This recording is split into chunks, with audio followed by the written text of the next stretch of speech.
Chers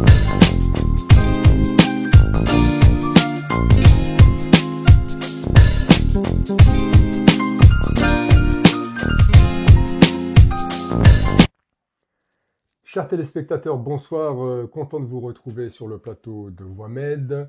Aujourd'hui, nous accueillons Monsieur Boukhelifa Ben Mammar, membre de Riposte International, pour évoquer un rapport alarmant sur la situation des droits humains en Algérie. Rapport entre janvier 2024 et fin décembre 2024. Ce document met en lumière une intensification des atteintes aux libertés fondamentales. Monsieur Ben Mammar, merci d'être avec nous. Bonsoir. Bonsoir, cher Wanis. Pardon. Bonsoir, cher Wanis. Je vous remercie pour l'invitation. C'est toujours un plaisir de vous croiser à travers tous les médias dans lesquels vous avez animé pas mal de plateaux. C'est un plaisir qui est partagé. Alors, vous êtes membre de Riposte International, vous êtes quelqu'un qui est active au sein de cette ONG. Alors, vous allez nous en parler. Alors, est-ce que vous pouvez nous rappeler brièvement pour nous et pour tous nos téléspectateurs euh, les raisons de la création de Riposte International et ses principales missions en Algérie et à l'étranger? Merci de me donner cette occasion. Donc, Riposte International est né de la volonté de ses membres au milieu des années 2010, puisqu'on s'était rendu compte de la vacuité de l'espace militant concernant les droits humains en direction de l'ensemble de l'Afrique du Nord. Donc on était une poignée au départ, on a eu pas mal de rondes, pas mal d'échanges, et le traitement réservé par exemple à la crise du Mzab, le traitement réservé à la crise Rifen, nous a alerté quand même sur la vacuité du traitement de ces questions. Et je vous avoue, en toute honnêteté, on s'est senti orphelin, bien que la diaspora algérienne a toujours été à l'avant-garde des luttes en faveur des droits humains, mais on s'était rendu compte de l'impératif de se doter d'un outil où on puisse quand même prendre en charge ces questions. Et comme le dit l'adage, on est toujours mieux servi que par soi-même. Cette certitude qu'on parlera toujours de nous, il n'y aura que nous-mêmes qui puissions réellement aborder ces questions. Il y a eu pas mal de tentatives qui ont, je ne dirais pas qui ont échoué, mais qui ont permis à la réflexion de mûrir, notamment en 2017 et en 2018.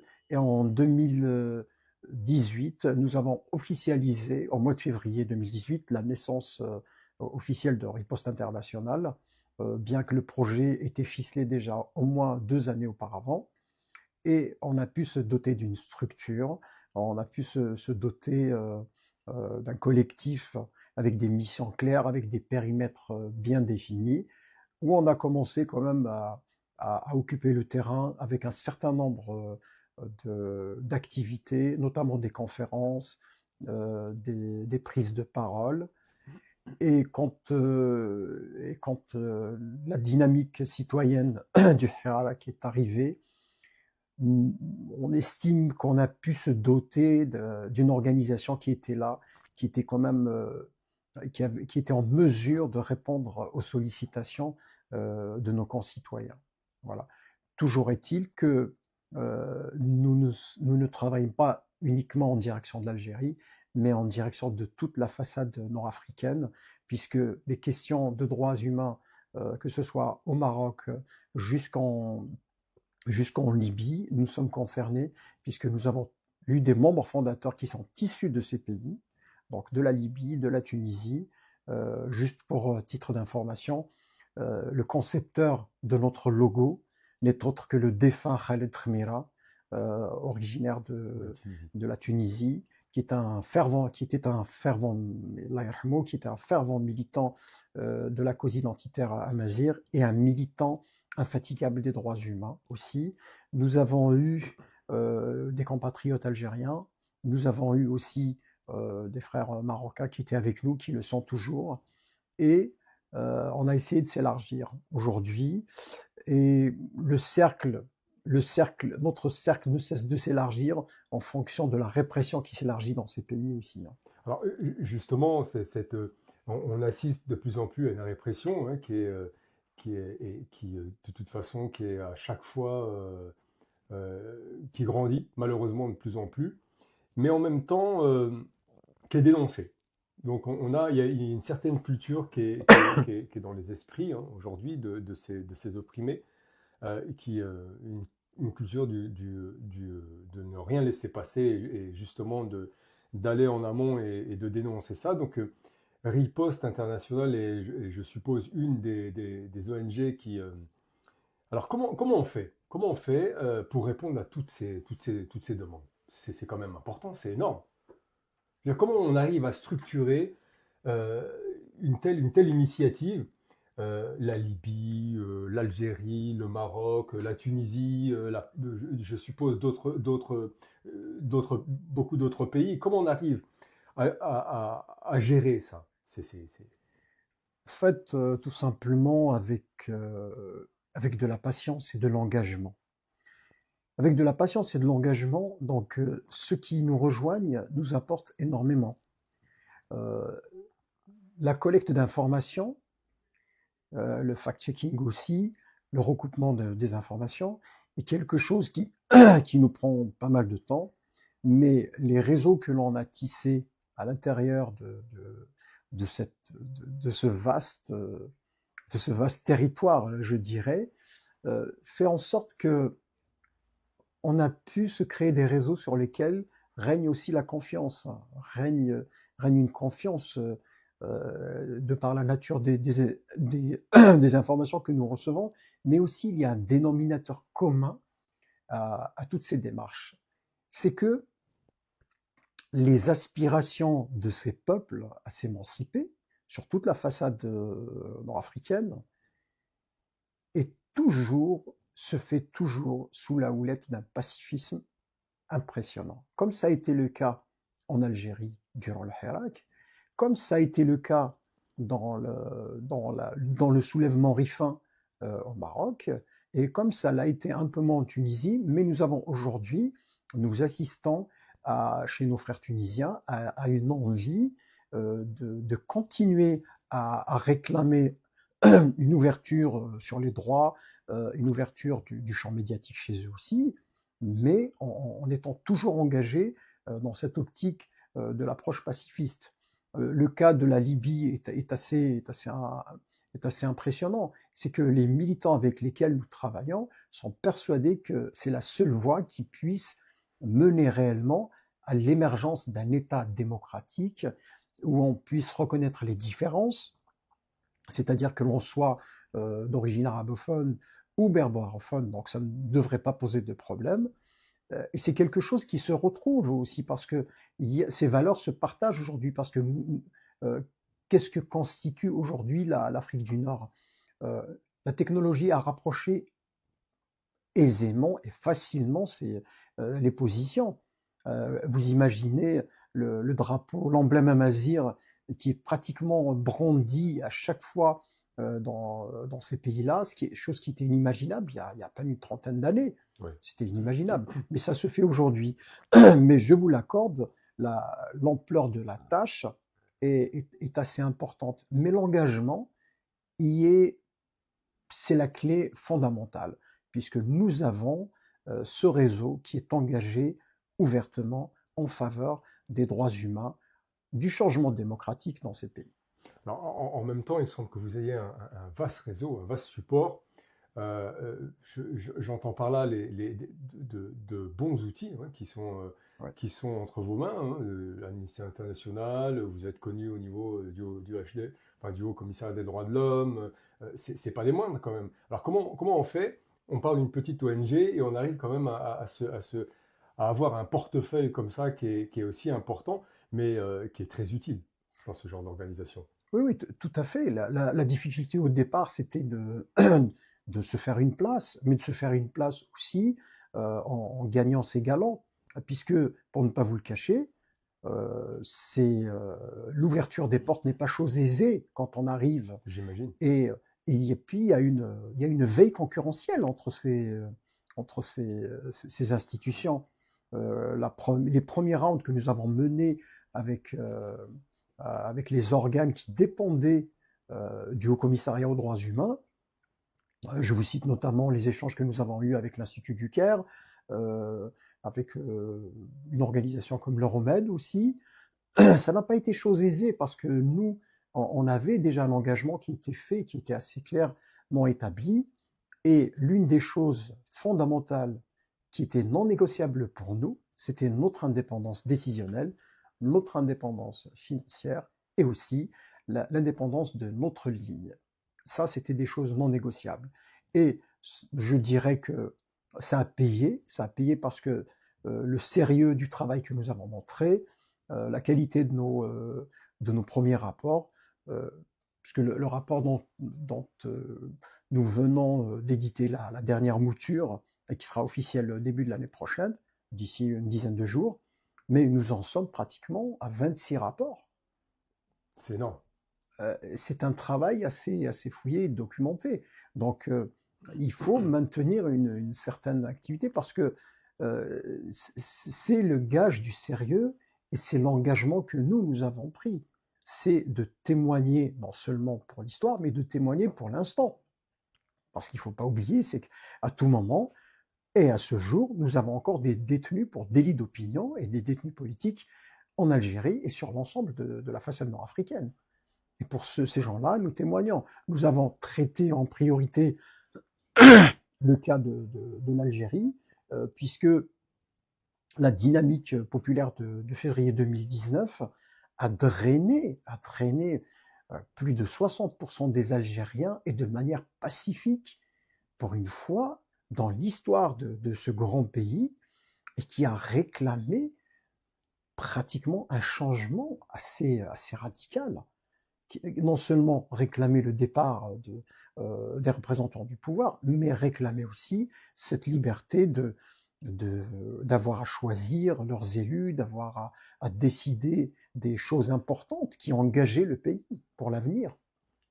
Alors, le rapport qui est de janvier à décembre, il est principalement axé sur l'Algérie, c'est ça? Oui, tout à fait. Et nous allons reprendre à partir de l'année prochaine, et ça, nous en avons convenu avec nos partenaires qui sont dans les autres pays, de réserver aussi pour chacun des pays de la façade nord-africaine un rapport. Un rapport, il peut être fait sous forme trimestrielle au minimum.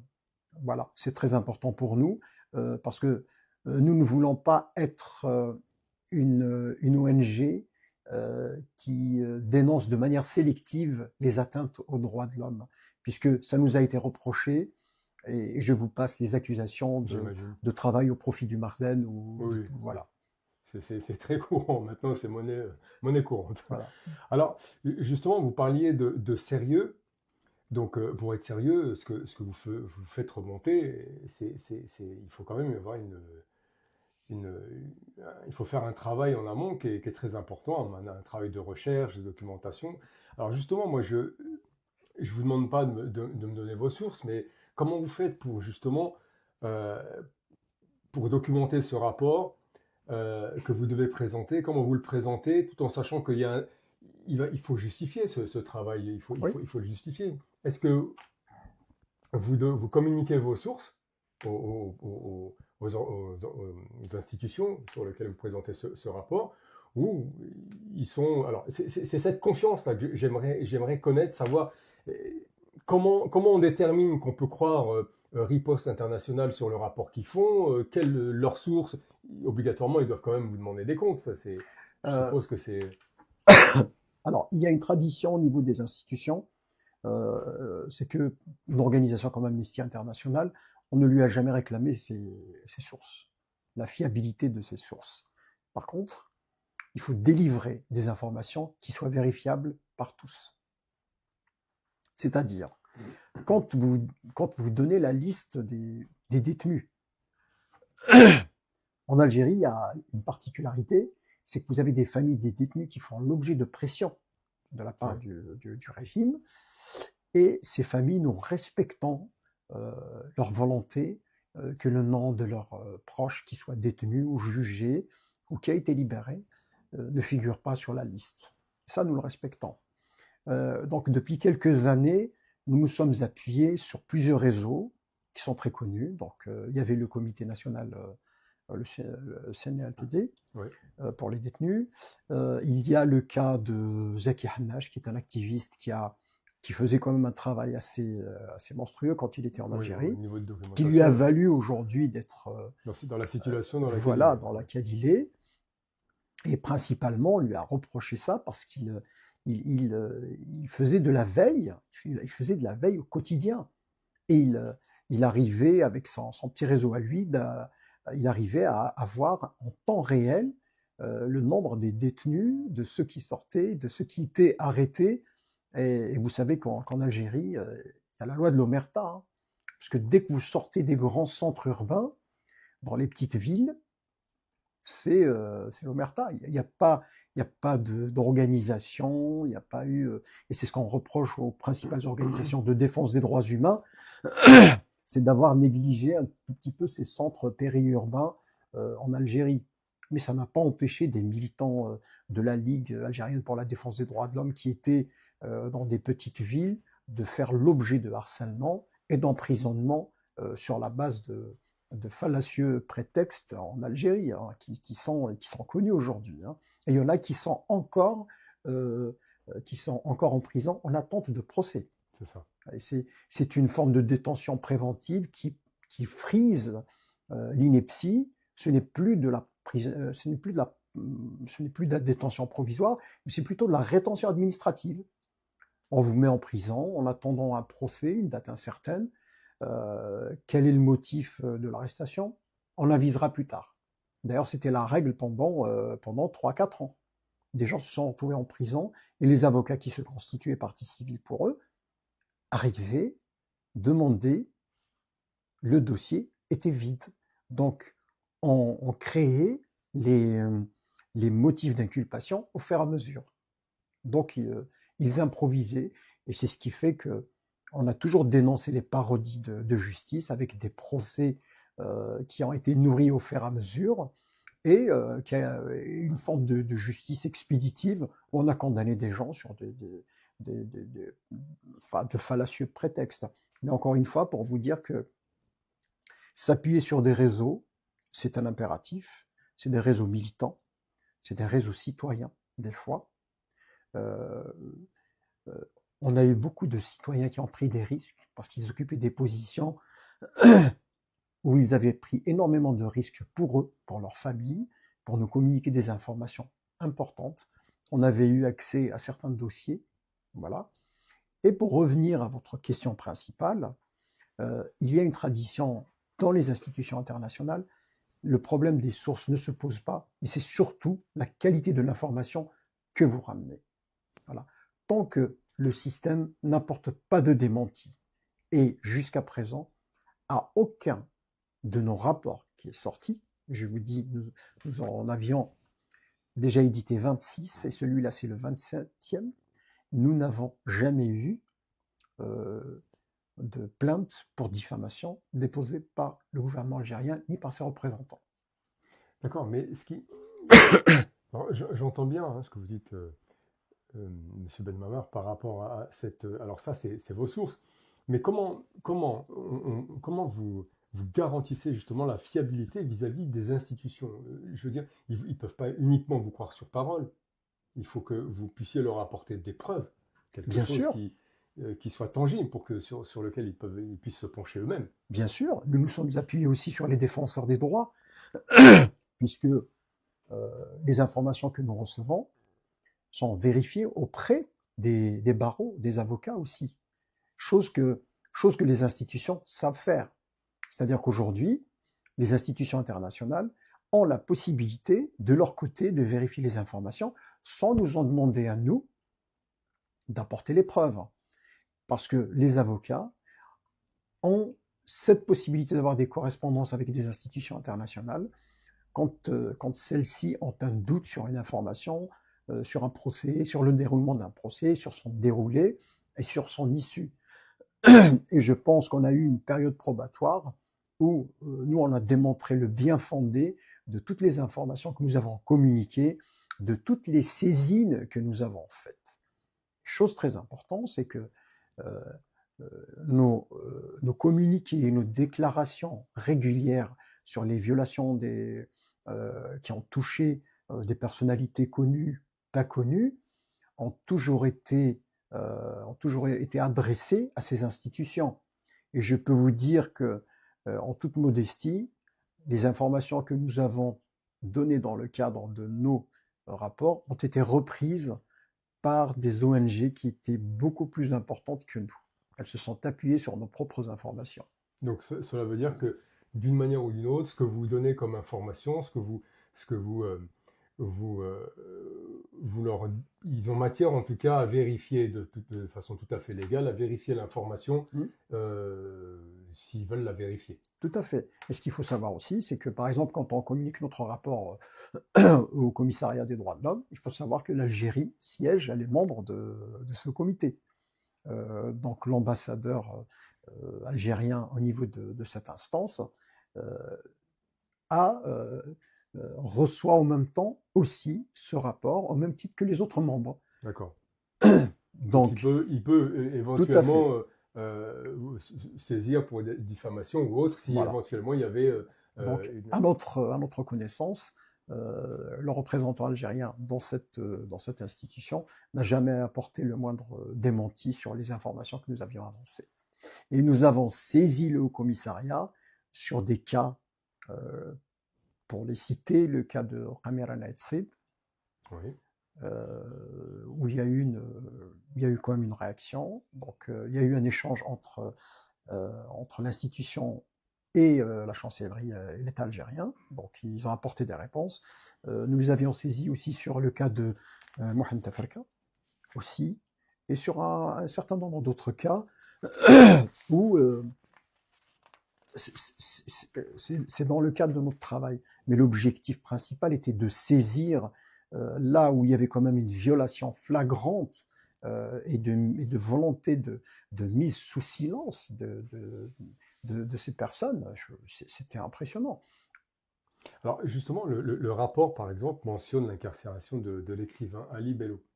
Euh, comment on peut expliquer aujourd'hui qu'un roman en langue amazigh nous amène justement à ça? Bah, c'est très simple. Pour peu que vous ayez une personnalité qui n'est pas une odeur de sainteté qui vous fasse la préface, donc vous êtes automatiquement catalogué comme étant quelqu'un qui est sous l'influence de cette personne. Vous écrivez un livre, Farhat Mahanni vous écrit une préface, vous vous retrouvez de ce fait, je ne sais pas par quelle magie juridique, alors que ce n'est qu'une préface, ce n'est rien d'autre. C'est un livre, ça peut être une fiction, ce n'est rien d'autre. Mais c'est là où vous voyez quand même que le summum de l'ineptie fait que vous êtes assimilé. Mais tout ça, on a expliqué par la suite dans le dernier rapport, la volonté depuis 2022 de criminaliser toute activité de la société civile, qu'elle soit culturelle, politique, associative, syndicale et même, je dirais, médiatique, à une forme de terrorisme qui rentre dans le 87 bis pour peu qu'on établisse un lien avéré ou non avec ce qu'on a appelé les organisations dites terroristes, entre parenthèses Rachad et le MAC. À partir du moment où il y a une passerelle qui permet de vous relier d'une manière ou d'une autre à l'une de ces organisations, à l'une des personnalités de ce courant, ipso facto, on vous fait tomber d'une manière ou d'une autre dans l'escarcelle de ce dispositif. Donc vous vous retrouvez accusé d'une forme attachée au terrorisme, soutien aux terroristes, soutien à une entreprise terroriste, et ainsi de suite. Mais pourquoi vouloir, par exemple, réprimer la culture? Bon, d'un point de vue politique, je voudrais bien, peut-être on peut faire une cause à effet, mais dans ce cas-là, voilà, la culture, est-ce que il y a une tendance là, en ce moment c'est un peu devenu à la mode, mais pourquoi? Quel est le but exactement? Je voudrais comprendre ça. Vous me tendez la perche. Tout à fait. Comparaison n'est pas raison.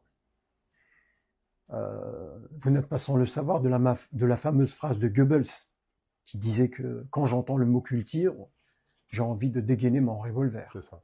Voilà. Donc, la conscience d'un peuple ou d'une société se mesure avec plusieurs curseurs. Mais c'est surtout ce qui permet de mettre en jeu les ressorts avec lesquels la société exprime son désaccord, peut exprimer des avis contraires, c'est à travers l'activité culturelle qu'elle peut avoir. Avant 2019, on avait quand même une activité autour des cafés littéraires. On avait des sorties de livres qui étaient des événements dans des librairies. Et chaque livre qui sortait devenait un événement en soi-même. Il ne faut pas oublier qu'avant 2018, on avait le festival Racontar, en Kabylie par exemple, qui élisait domicile dans un village pour célébrer la fête qui se faisait sans l'intervention de l'État, sans financement étatique. C'est-à-dire que ça échappait totalement à toute volonté d'instrumentalisation. Alors que d'autres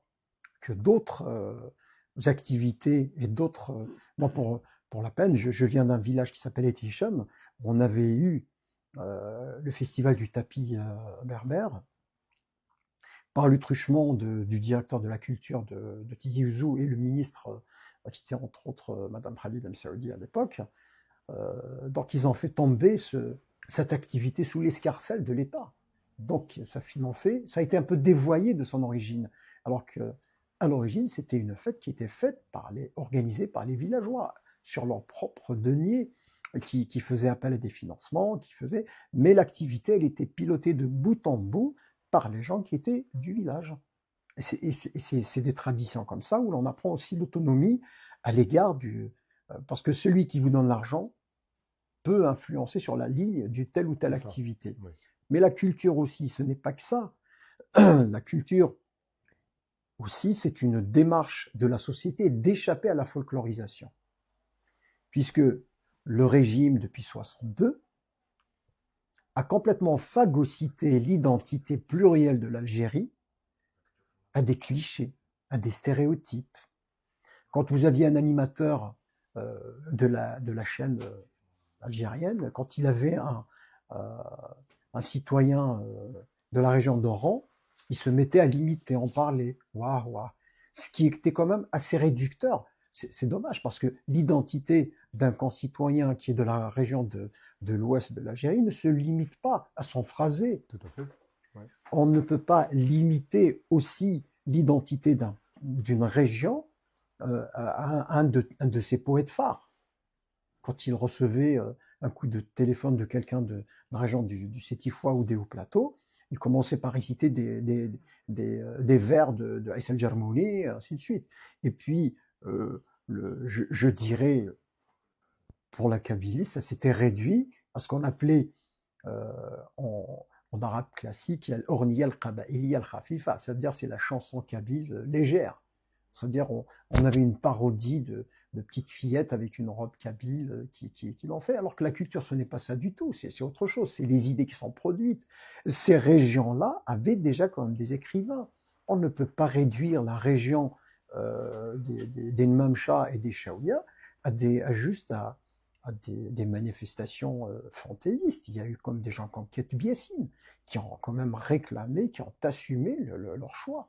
On a eu des gens comme Mouloud Mamri, comme Mouloud Feraoun. On a eu des écrivains comme Rachid Mimouni. On a eu d'autres plus ou moins illustres avec des positions, voilà. Mais il y avait cette forme de vie culturelle qui était phagocytée par le système, mais qui résistait. Et les lieux d'échange devenaient la bête noire du régime. D'ailleurs, les cafés littéraires, c'est tout simple. ils ont choisi de les faire disparaître à partir de février 2019. Parce que c'était des foyers de subversion, comme ils les appelaient.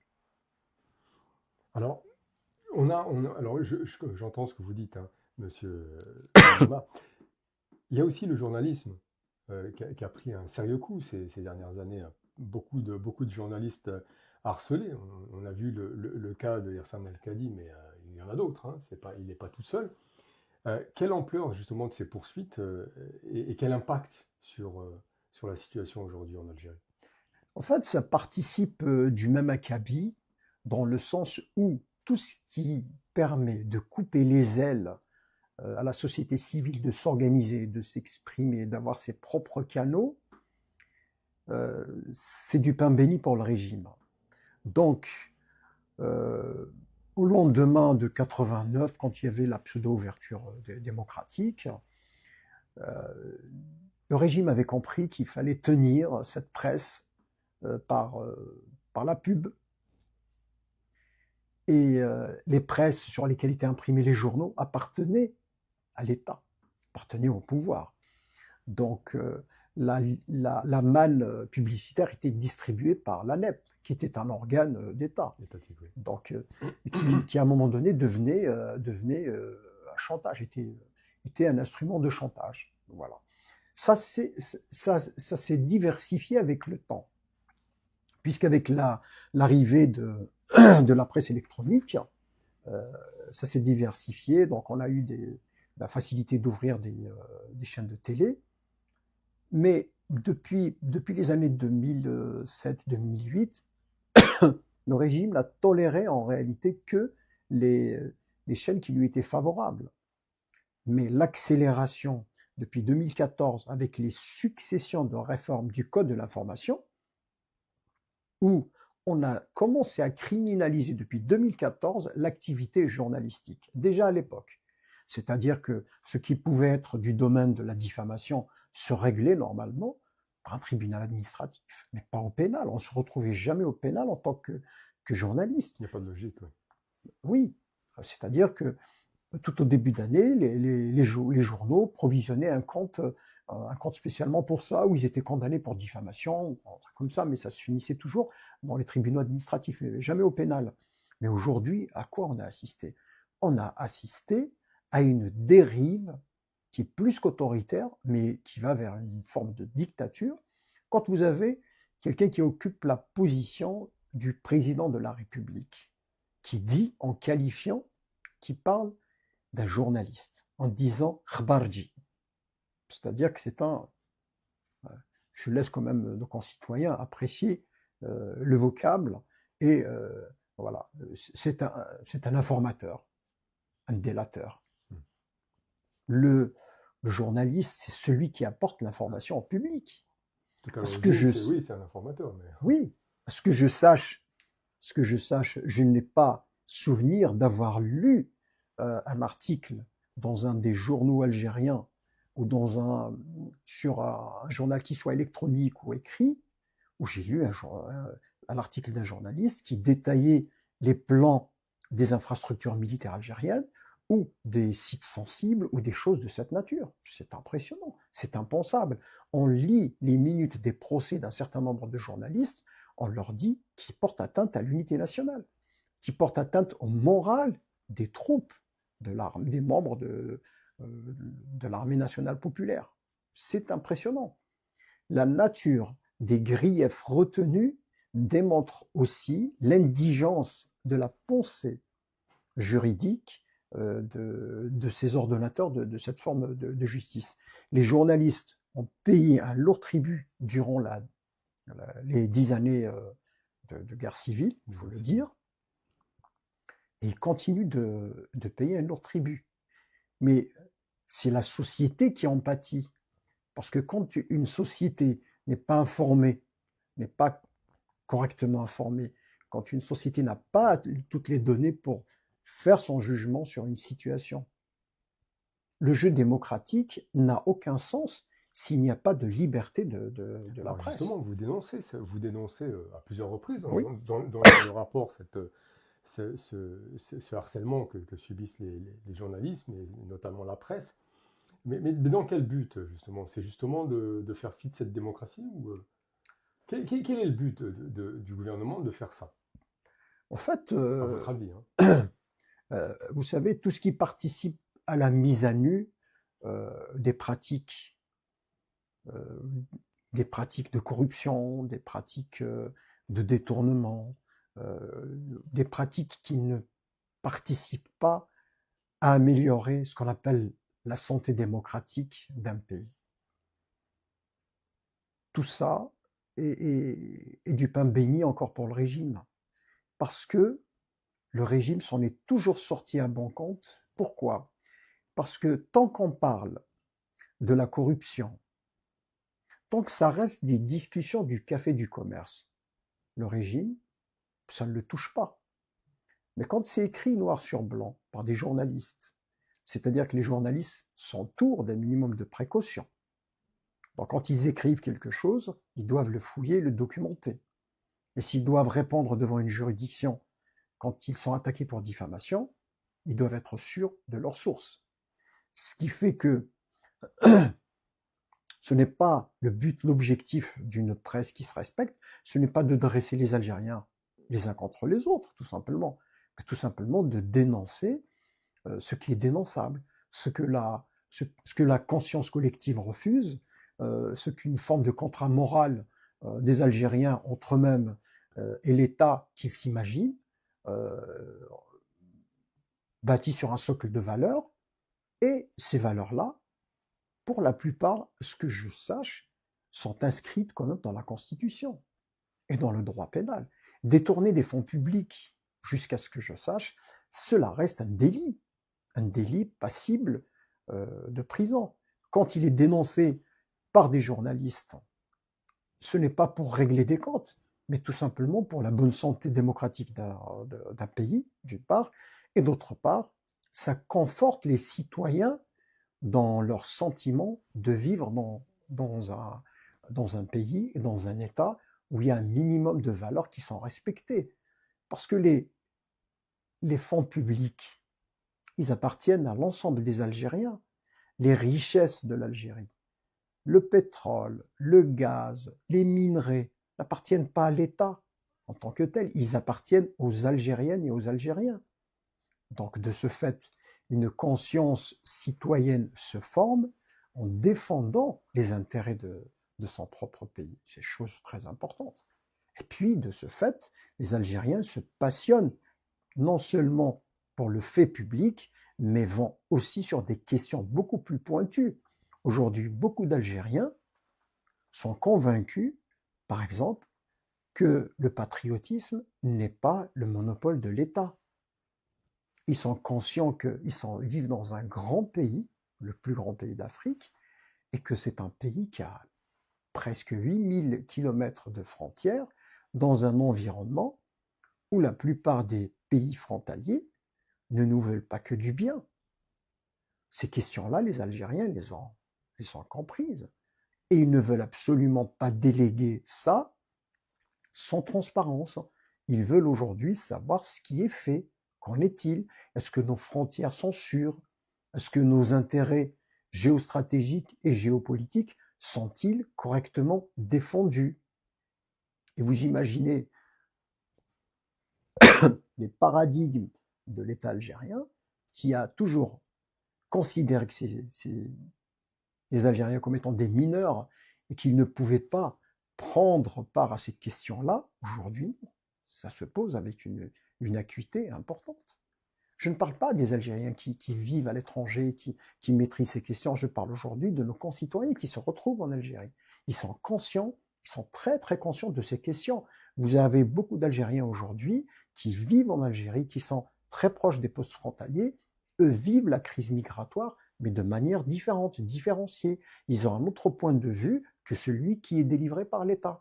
Et ça ne les intéresse pas, d'une part, et ça représente un danger pour l'État parce qu'il considère qu'il est le seul garant et qu'il est dépositaire de cet esprit patriotique.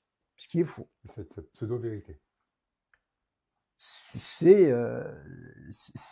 le processus naturel et normal d'un pays où les populations reprennent leur destin en main. Et c'est quelque chose qui gêne fondamentalement le régime. Alors, le rapport mentionne une guerre, hein, carrément une guerre culturelle orchestrée par le régime. Euh, Quels sont les principaux utilisés pour justement pour censurer la production en Algérie? Ah, ils sont très forts dans ces. C'est-à-dire que la censure n'est plus aussi brutale qu'avant. Elle est feutrée. Donc, il y a des dispositions réglementaires qui permettent de trouver des petits labyrinthes avec lesquels on peut s'appuyer pour censurer tel ou tel ouvrage, telle ou telle production cinématographique, tel ou tel. Vous prenez par exemple le Salon du Livre. Euh, le directeur de la maison d'édition Coucou, Oui. Arsret Larbi, on connaît un rayon là-dessus, puisque à chaque fois qu'il y a un salon du livre, il doit redoubler de vigilance pour ne pas leur donner une occasion de se faire censurer. Et maintenant, ils ont trouvé la parade, c'est tout simplement de lui interdire de participer à ces salons. Tout simplement. Alors qu'il a eu le courage d'avoir édité des livres qui étaient quand même des brûlots. On se souvient du livre de Hella Wardi qui parlait, qui avait investi, qui était quand même une chercheuse en histoire de l'islam, qui avait quand même mis dans une situation inconfortable les dignitaires religieux. Il y avait eu aussi un certain nombre de livres qui ont été très très mal accueillis par le régime, mais qui ont fait quand même le bonheur de beaucoup de lecteurs algériens. Il y a une soif quand même de cette, je dirais, de cette production littéraire, je dirais libertaire entre parenthèses, parce que quand on ne vit pas la liberté de manière effective, on la vit à travers l'esprit. C'est-à-dire que Alors, beaucoup disent que euh, comment dire, les artistes amazirs sont plus ciblés par le gouvernement. Est-ce que ça, c'est une réalité ou, et pourquoi ce serait, si c'est le cas, pourquoi? bah, si on se replace dans le contexte historique, la perspective historique fait quand même que beaucoup d'artistes amazirs, peu importe l'origine, hein, qu'ils soient des Aurès, des Namcha, la région de Kabylie euh, ou du Mont chinois, à l'origine, le simple fait de chanter dans leur langue maternelle était en soi subversif. Ah, C'était subversif. Donc, et en plus, ils se sont, à partir d'une certaine génération, surtout ceux qui en sont arrivés à la fin des années 60 et durant les années 70, donc ils ont eu des textes et des poésies très très engagés sur des thématiques où il y a eu quand même une tentative de production de cinéma amazigh dans toutes ses variantes. Il y avait de la censure à l'époque, elle était un peu feutrée, pas aussi brutale qu'elle l'est maintenant. Donc là, il faut dire tout simplement que dans l'ADN de la production culturelle amazigh, il y a une dimension subversive. Même si dans les faits, elle ne l'a plus, mais le régime considère que son ADN est toujours porteur de cette dimension subversive. L'instrumentalisation de l'emblème amazigh par Gaïd Salah est révélatrice, quand même, à plus d'un titre, de cette vision oui. du régime. Bien que les faits, par la suite, il y a eu quand même un revers de médaille, puisqu'on a vu en réaction à cette interdiction des emblèmes amazigh qui ont fleuri dans beaucoup de villes en dehors de la Kabylie et de la région du centre. On les a vus en Oranie, on les a vus dans l'Est, on les a vus un peu partout. Au contraire, ça a eu un effet libérateur. Alors, vous dénoncez aussi, alors principalement, alors c'est peut-être quelque chose qui vous concerne directement, la répression contre les membres de la diaspora. Oui. Cette répression, comment elle se fait à distance? Alors, elle se faisait d'abord par ce qu'on appelle l'action psychologique. C'est avant d'en arriver à des... puisque les principaux animateurs de la contestation 2019, 2020 jusqu'à 2021, donc leur famille faisait l'objet quand même de visites assez régulières de la part des services, de la part des notables et tout, pour tenter de dissuader leurs enfants, leurs proches, de se calmer entre parenthèses. Ça, c'était l'approche classique. Aujourd'hui, nous en sommes arrivés à quoi?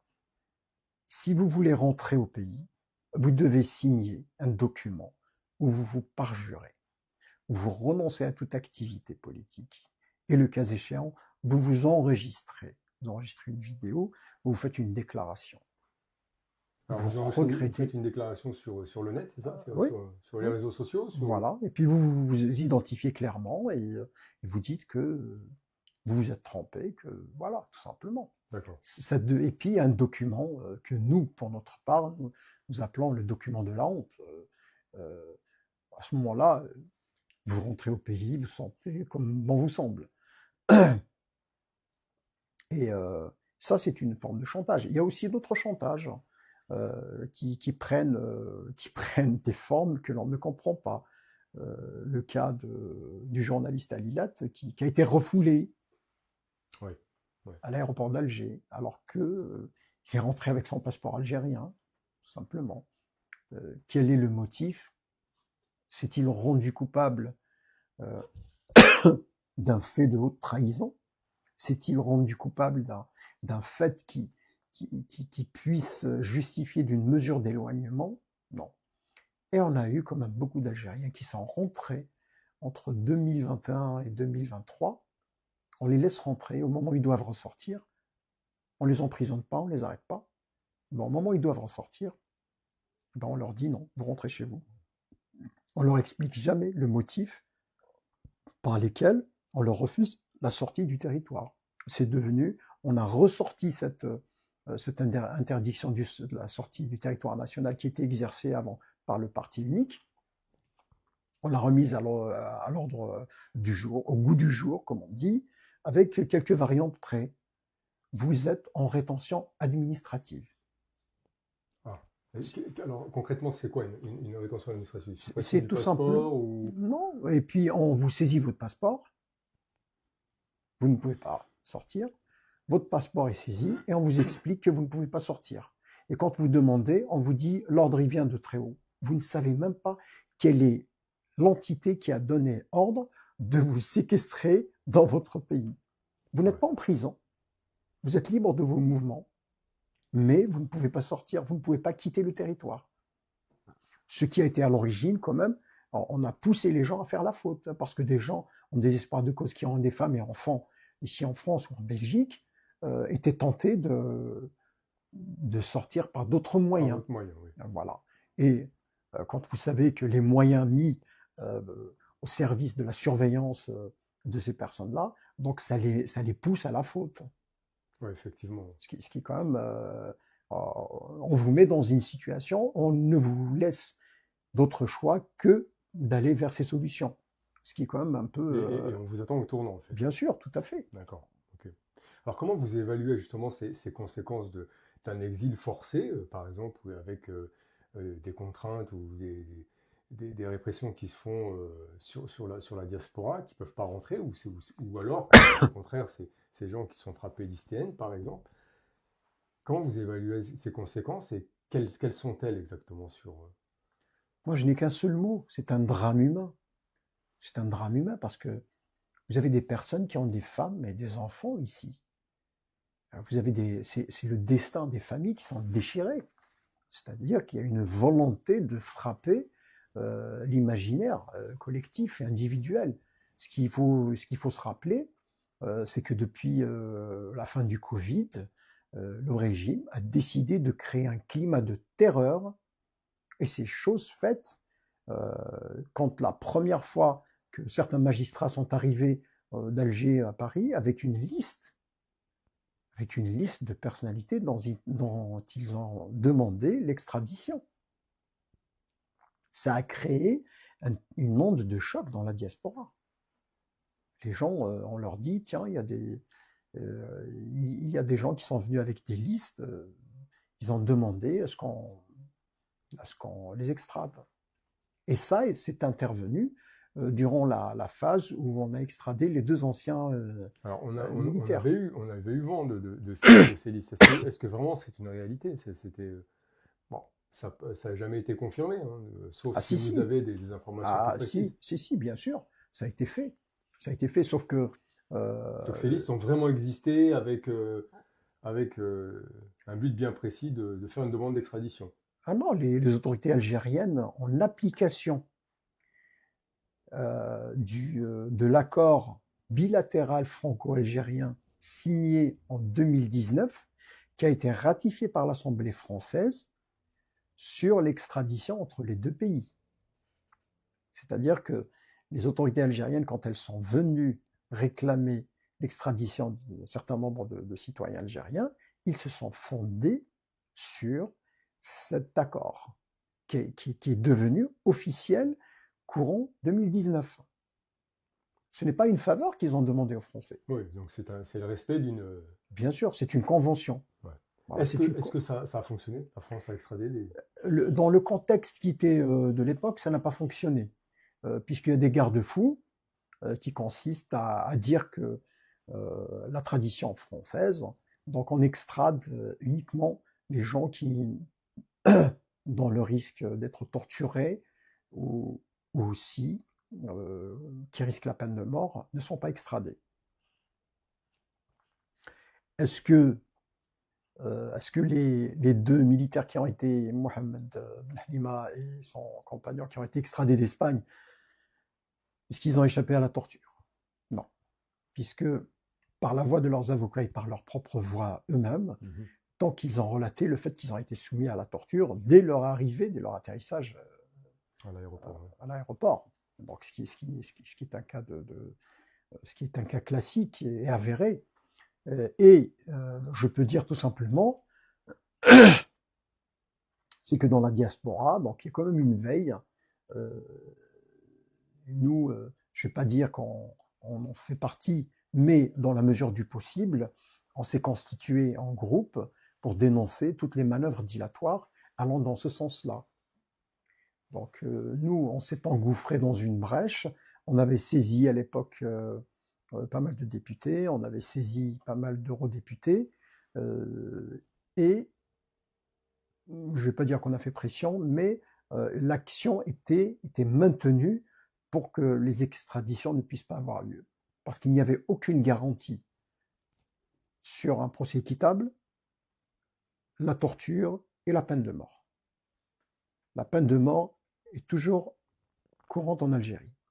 La pratique de la torture, donc on a démontré à plusieurs reprises que durant les événements du Hirak, c'est quelque chose qui se fait couramment. On est courant, tout à fait. Voilà. Et d'autre part, le déroulement des procès équitables, tout le monde sait que c'est un secret de polichinelle, que depuis 2019, nous n'avons pas assisté à un seul procès équitable. Alors, ça va beaucoup plus loin. Donc, ce harcèlement, c'est aussi, vous dénoncez le harcèlement des défenseurs des droits de l'homme. Oui. Donc, ça peut être aussi bien vous, mais ça a été aussi des avocats, des représentants de. Bien sûr. Donc, comment on peut. Il y a eu des avocats qui ont été menacés, qui ont été harcelés. On en connaît, hein, ceux qui sont. On ne va pas citer leur nom, mais il y en a qui sont en Belgique, il y en a qui sont Oui. pas si loin de nous. Pourquoi on est arrivé jusqu'aux défenseurs des droits de l'homme? Est-ce que Riposte, par exemple, cette ONG, a été harcelée ou pas? Bah, nous, bien sûr, nos membres, quand ils rentrent en Algérie, font l'objet de longs et minutieux interrogatoires.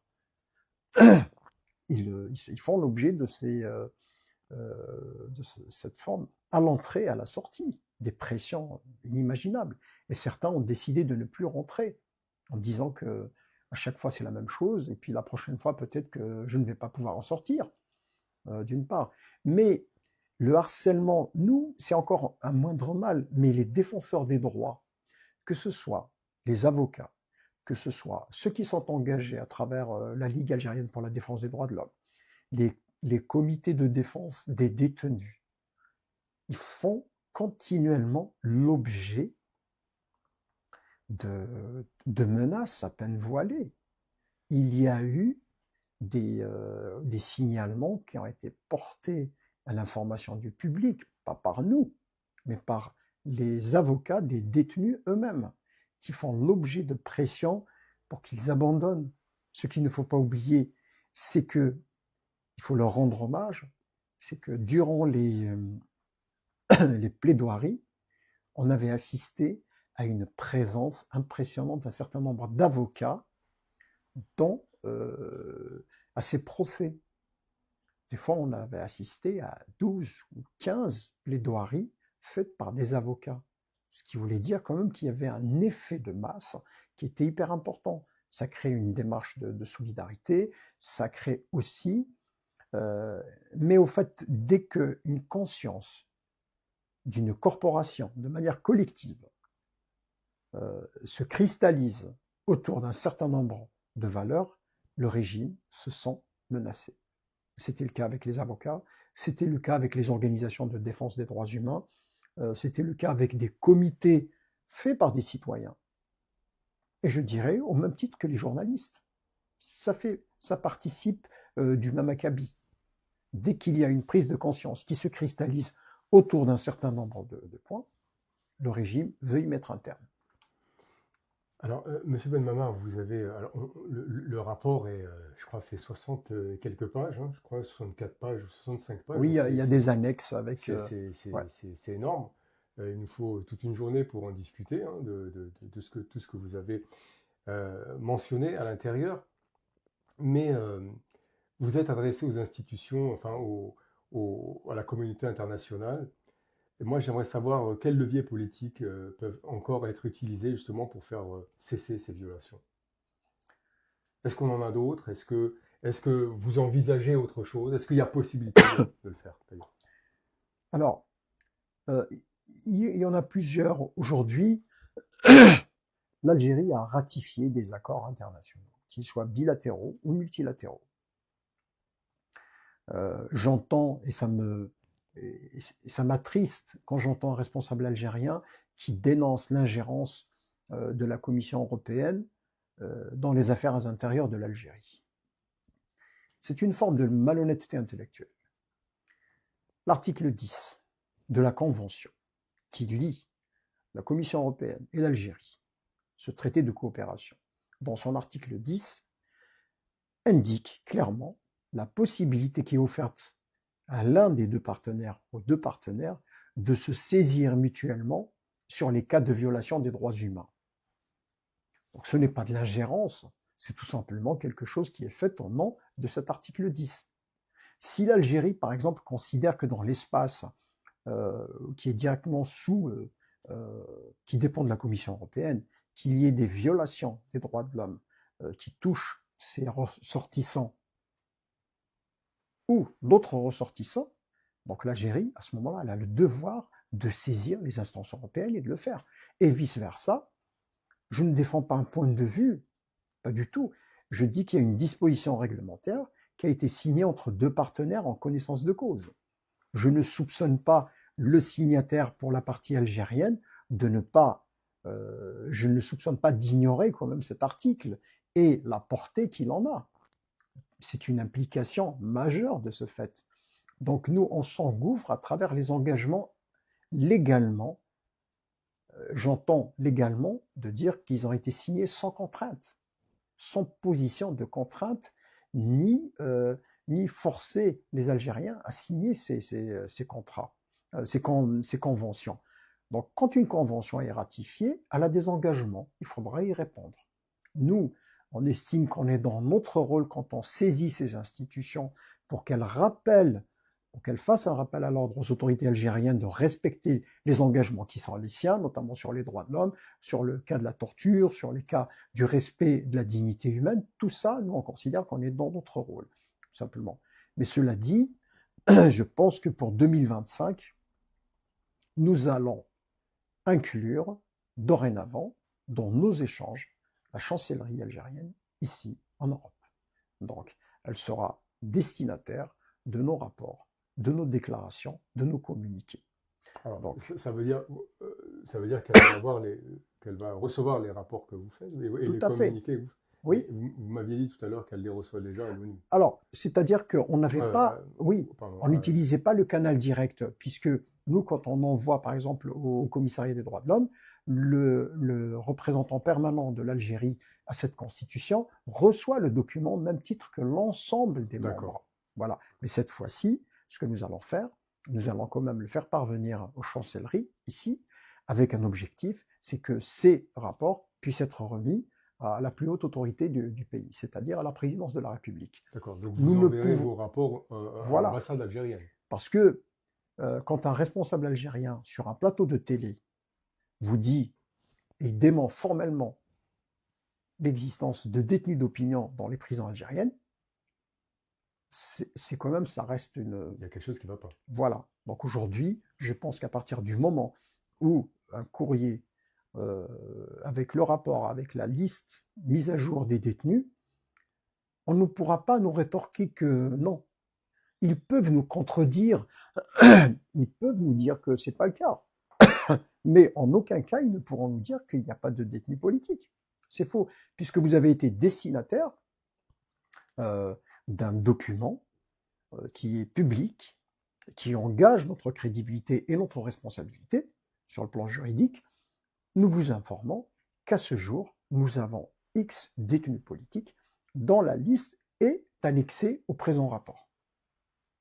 Ça, je pense que c'est quelque chose aussi qui est tout à fait nouveau, puisqu'on considère que les autorités doivent être destinatrices de ce type de message. Alors, vous appelez, vous, toujours à la pression internationale. Mais quel pays aujourd'hui répond justement à cette demande? Uniquement les pays qui sont réunis au sein par exemple, la Ligue internationale des droits de l'homme, uniquement cela? Est-ce qu'on n'a pas une autre, une autre écoute? Est-ce qu'on ne peut pas avoir un autre impact? Est-ce qu'il n'y a pas d'autres solutions que d'exprimer un rapport, par exemple, et puis... Alors, je ne vous cache pas que nous, notre credo, pardon, reste la défense des droits humains. Il y a un volet qui est de l'ordre de la géopolitique. Et dans l'analyse que l'on fait, oui, c'est des données que nous prenons en compte. Mais nous ne voulons pas participer à ce type de démarche. Nous préférons la laisser quand même à des acteurs qui sont engagés sur le terrain de la politique. Aujourd'hui, nous entretenons de bonnes relations avec l'opposition algérienne, qui elle, doit encore souffrir pour avoir un créneau et un espace pour continuer à œuvrer, mais dans un couloir très limité, puisqu'il ne faut pas oublier que leur marge de manœuvre est réduite par le fait du régime, de réduire ce... Quand vous parlez d'opposition politique, les acteurs politiques, Oui, de oui, cela que vous voulez il y en parler? a, il y en a, Oui. il y en a. Vous avez, vous avez quand même une cristallisation des noyaux, vous avez quand même 2 ou 3 organisations politiques qui continuent à travailler, qui continuent à être une force de proposition, qui veulent une sortie de crise, qui ont une vision et qui ne ratent pas l'occasion de la développer de manière publique ou dans leurs sorties, quand elles le peuvent. Nous lisons toute cette littérature, c'est extrêmement important. Nous estimons que nous, en tant que militants des droits humains, nous avons un couloir qui est le nôtre et que les acteurs politiques de la société algérienne, vu la marge de manœuvre qui leur reste, ont un rôle à jouer. Très dur, dans un environnement qui est extrêmement défavorable, dépressiogène et anxiogène, qui arrive quand même à produire un peu de littérature là-dessus. C'est ces choses très importantes.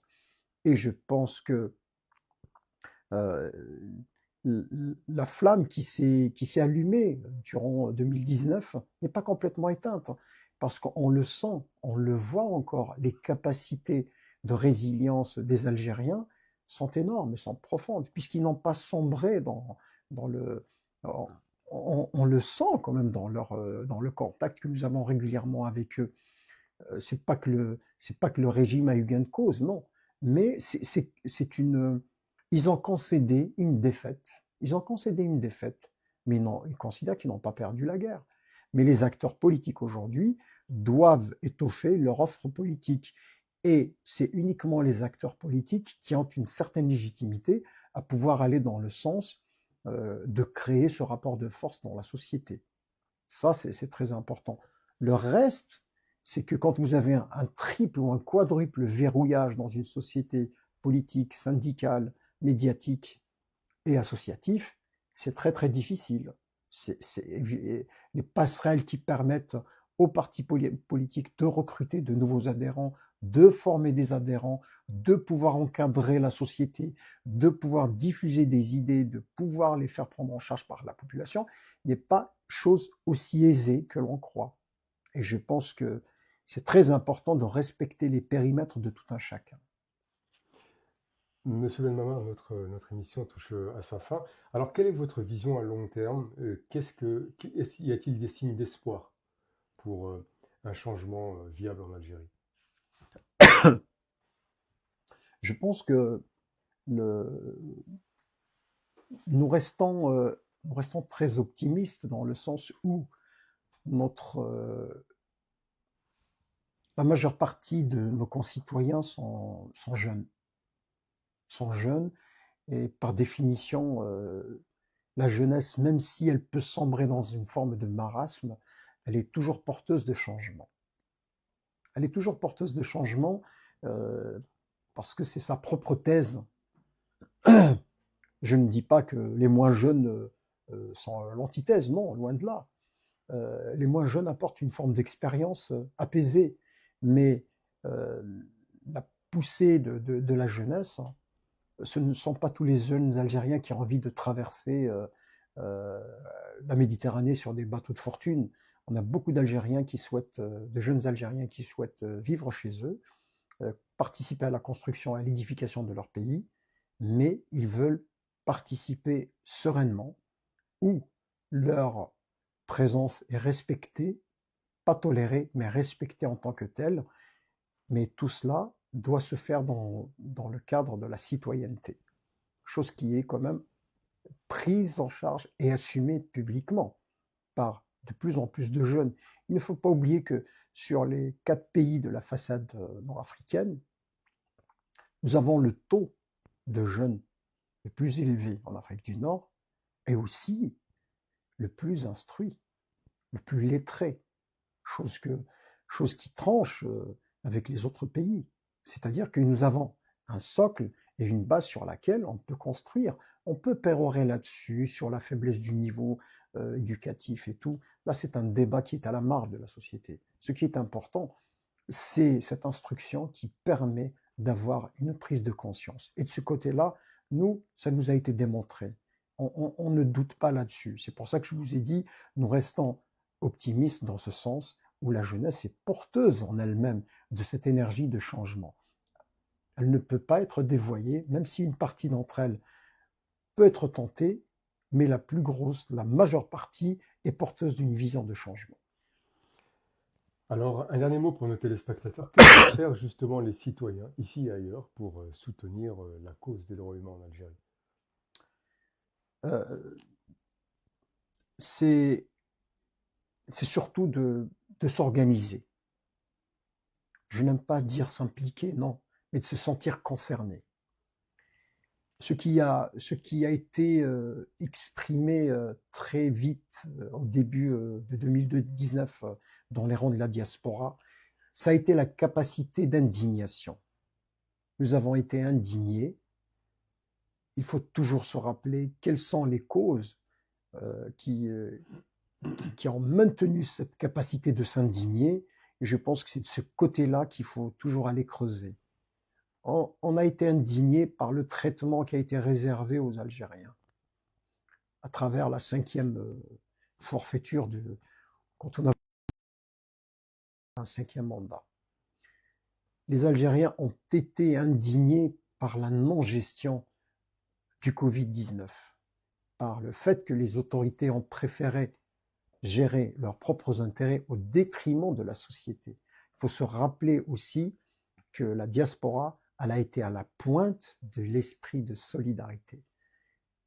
Jamais une solidarité à ce niveau-là ne s'est exprimée aussi vite, aussi profondément et aussi longtemps avec la durée dans le temps. C'est pour ça, ça a été un effet d'engagement. C'est ça l'engagement. L'engagement, ce n'est pas de de venir tous les dimanches à la place de la République, de scander des slogans. Non. S'engager, c'est d'écouter le cœur du pays qui bat et de se mettre à l'unisson avec lui.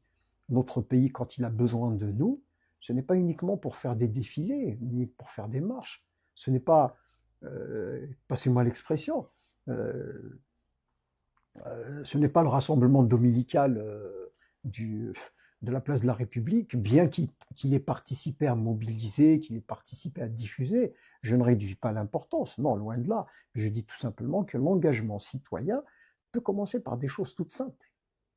Toutes simples, comme il s'est fait durant le Covid, après le Covid, il y a des choses avec lesquelles nous pouvons témoigner notre engagement. C'est très important. Nous avons aujourd'hui des courants qui veulent faire avancer le pays, il faut leur apporter notre soutien.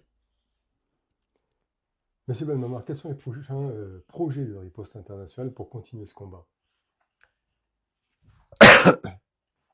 Nous, on va continuer à faire ce qu'on sait faire en l'améliorant.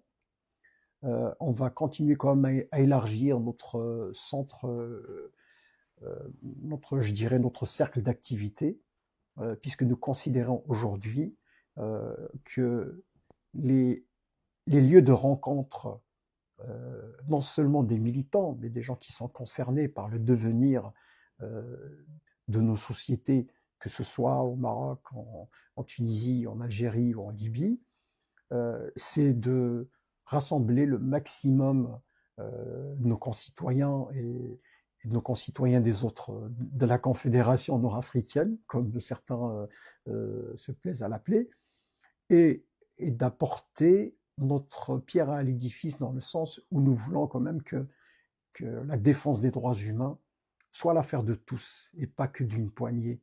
La défense des droits humains est l'affaire de tous, puisque ce qui arrive à votre voisin aujourd'hui n'est pas loin de vous arriver à vous demain. Tout à fait. Voilà. Juste une dernière question. Est-ce que le rapport sera consultable? On peut le voir quelque part?